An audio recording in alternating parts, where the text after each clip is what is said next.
नहमदुहु व नसल्ली अला रसूलिहिल करीम अम्मा बाद आउज़ु बिल्लाहि मिनश शैतानिर रजीम बिस्मिल्लाहिर रहमानिर रहीम रब्बि इश्रह ली सदरी व यस्सिर ली अमरी वाहलुल उक़दतम मिन लिसानी यफ़क़हू क़ौली।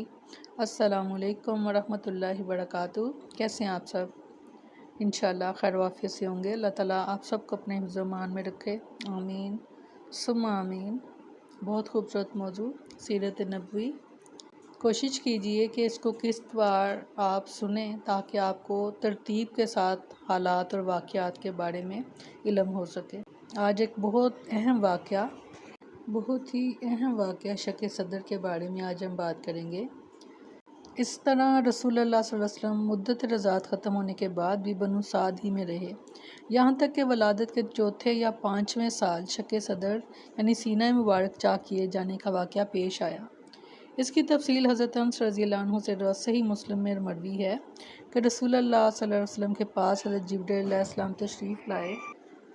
आप बच्चों के साथ खेल रहे थे। हज़रत जिब्रील अलैहिस्सलाम ने आपको पकड़ कर लिटाया और सीना चाक करके दिल निकाला। फिर दिल से एक लोथरा निकाल कर फरमाया, ये तुमसे शैतान का हिस्सा है। फिर दिल को एक तश्त में ज़मज़म के पानी से धोया और फिर इसे जोड़कर इसकी जगह लौटा दिया। उधर बच्चे दौड़कर आप सल्लल्लाहु अलैहि वसल्लम की माँ यानी दाया के पास पहुँचे और कहने लगे कि मोहम्मद कत्ल कर दिए गए। इनके घर के लोग झटपट पहुँचे, देखा तो आपका रंग उतरा हुआ था। इस वाक़े के बाद हलीमा रज़ियल्लाहु अन्हा को ख़तरा महसूस हुआ और उन्होंने आपको आपकी वालदा के हवाले कर दिया। चुनाचे आप सल्लल्लाहु अलैहि वसल्लम 6 साल की उम्र तक वालदा ही की आगोश मोहब्बत में रहे। उधर हज़रत आमना रज़ियल्लाहु अन्हा का इरादा हुआ कि वह अपने मुतवफ़ी शोहर की याद वफ़ा में यसरब जाकर इनकी कब्र की ज़ियारत करें। चुनाचे वह अपने यतीम बच्चे मोहम्मद सल्लल्लाहु अलैहि वसल्लम, अपनी खादमा उम्मे ऐमन रज़ियल्लाहु अन्हा और अपने सरपरस्ते आला यानी अब्दुल मुत्तलिब की मैयत में कोई 500 किलोमीटर की मुसाफत तय करके मदीना तशरीफ़ ले गईं और वहाँ 1 माह तक क़याम करके वापस हुईं। लेकिन अभी इब्तदाए राह में थीं कि बीमारी ने आ लिया।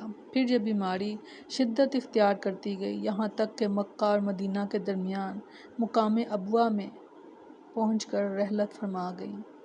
उसके बाद के बूढ़े अब्दुल मुत्तलिब अपने पोते को लेकर मक्का पहुँचे। इनका दिल अपने इस यतीम पोते की मोहब्बत और शफ़क़त के जज्बात से तप रहा था, क्योंकि अब इन्हें एक नया चरका लगा था जिसने पुराने ज़ख़म कुरेद दिए थे। अब्दुल मुत्तलिब के जज्बात में पोते के लिए ऐसी रिक्कत थी कि इनकी अपनी सुलभी औलाद में से भी किसी के लिए ऐसी रिक्कत न थी।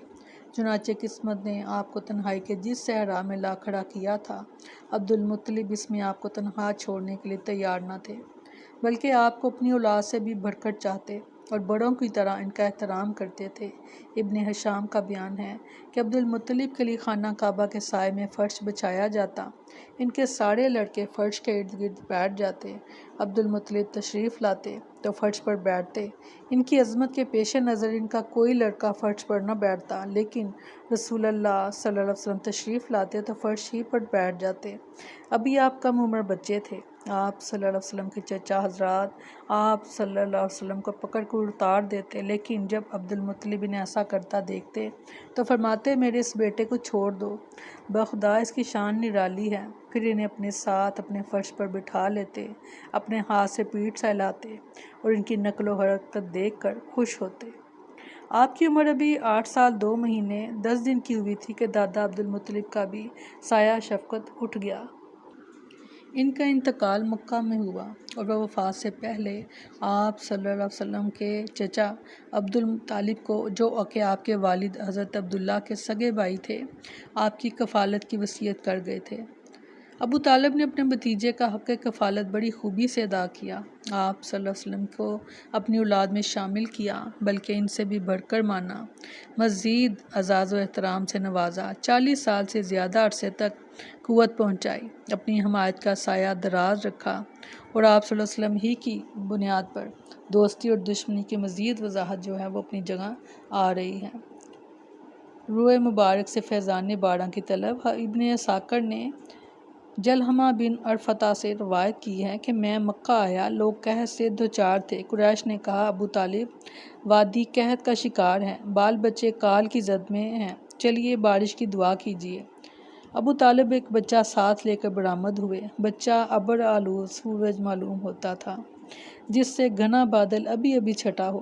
اس کے ارد گرد اور بھی بچے تھے۔ ابو طالب نے اس بچے کا ہاتھ پکڑ کر اس کی پیٹھ کعبہ کی دیوار سے ٹیک دی۔ بچے نے ان کی انگلی پکڑ رکھی تھی۔ اس وقت آسمان پر بادل کا ایک ٹکڑا نہ تھا، لیکن دیکھتے ہی دیکھتے ادھر ادھر سے بادل کی آمد شروع ہو گئی اور ایسی دھواں دار بارش ہوئی کہ وادی میں سیلاب آ گیا اور شہر و بیابان شاداب ہو گئے۔ بعد میں ابو طالب نے اسی واقعے کی طرف اشارہ کرتے ہوئے محمد صلی اللہ علیہ وسلم کی مدح میں کہا تھا کہ وہ خوبصورت ہیں، ان کے چہرے سے بارش کا فیضان طلب کیا جاتا ہے، یتیموں کے ماوا اور بیواؤں کے محافظ ہیں۔ سبحان اللہ۔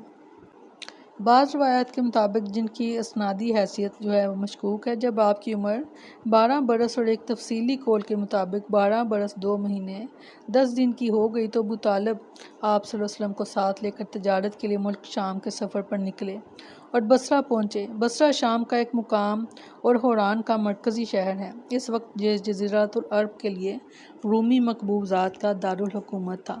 اس شہر میں جرجیس نامی ایک راہب رہتا تھا جو بحیرہ کے نام سے معروف تھا۔ جب قافلے نے وہاں پڑاؤ ڈالا تو یہ راہب اپنے گرجے سے نکل کر قافلے کے اندر آیا اور اس کی میزبانی کی، حالانکہ اس سے پہلے وہ کبھی نہیں نکلتا تھا۔ اس نے رسول اللہ صلی اللہ علیہ وسلم کو آپ کے اوصاف کی بنا پر پہچان لیا اور آپ صلی اللہ علیہ وسلم کا ہاتھ پکڑ کر کہا، یہ سید العالمین ہیں، اللہ انہیں رحمت للعالمین بنا کر بھیجے گا۔ ابو طالب نے کہا، آپ کو یہ کیسے معلوم ہوا؟ اس نے کہا، تم لوگ جب گھاٹی کے اس جانب نمودار ہوئے تو کوئی بھی درخت یا پتھر ایسا نہیں تھا جو سجدے کے لیے نہ جھک گیا ہو، اور یہ چیزیں نبی کے علاوہ کسی اور انسان کو سجدہ نہیں کرتی۔ سبحان اللہ۔